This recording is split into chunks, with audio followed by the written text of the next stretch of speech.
ಇದೇನು ಸರ್ ಇದು ಕಟ್ಟಿಗೆ ಸ್ಟವ್ವಾ ಸೌದೆದಾ ಎಷ್ಟು ಬರುತ್ತೆ ಸರ್ ಖರ್ಚಿದು 3,000ನಾ ಒಳ್ಳೆ ಐಡಿಯಾ ಮಾಡಿದ್ದೀರಿ ಇದು ಹಾಂ ಇಂಡಿಯನ್ನು ಇಂಜಿನಿಯರಿಂಗ್ ವರ್ಕ್ಸಾ ನಿಮ್ಮ ಮೊಬೈಲ್ ನಂಬರ್ ಸರ್ ನಿಮ್ಮ ಮೊಬೈಲ್ ನಂಬರ್ ಅದೇನಾ 9902779997 ತುಂಬ ಒಳ್ಳೆ ಐಡಿಯಾ ಸರ್ ಇದೇನು ಸರ್ ಇದು ಫ್ಯಾನ್ ಏನೋ ಇಟ್ಟಿದ್ದೀರಾ ಫ್ಯಾನ್ ಏನಕ್ಕದು ಫ್ಯಾನು ಅದೇ ಇದು ಬೆಂಕಿ ಬರೋದಂಗ ಫ್ಯಾನು ಬೆಂಕಿ ಚೆನ್ನಾಗಿ ಫೋರ್ಸಾಗಿ ಬರುತ್ತೆ ಅದು ತೆಗೀರಿ ಸರ್ ಅದು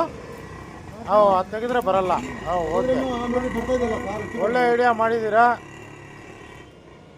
ಇವಾಗ ಸಿಲಿಂಡ್ರ್ ಅಭಾವ ಇರೋದ್ರಿಂದ ನಮ್ಮ ಗುಲ್ದಾರ್ ಪಾಷಾ ಅವರು ಬಂಬು ಬಜಾರ್ ಕೀರ್ತಿನಗರ್ ಅವರು ಒಳ್ಳೆ ಐಡಿಯಾ ಮಾಡಿದ್ದಾರೆ ಸ್ನೇಹಿತರೆ ಯಾರಿಗಾದ್ರೂ ಅವಶ್ಯಕತೆ ಇದ್ದರೆ ಬಂದು ಇಲ್ಲೇ 3,000 ಕೊಟ್ಟು ಮಾಡಿಸ್ಕೊಂಡು ಹೋಗಿ ಒಳ್ಳೆ ಅನುಕೂಲ ಆಗತ್ತೆ ಸುಮ್ಮನೆ ಗ್ಯಾಸ್ ಸಿಲಿಂಡ್ರ್ ಇಲ್ಲ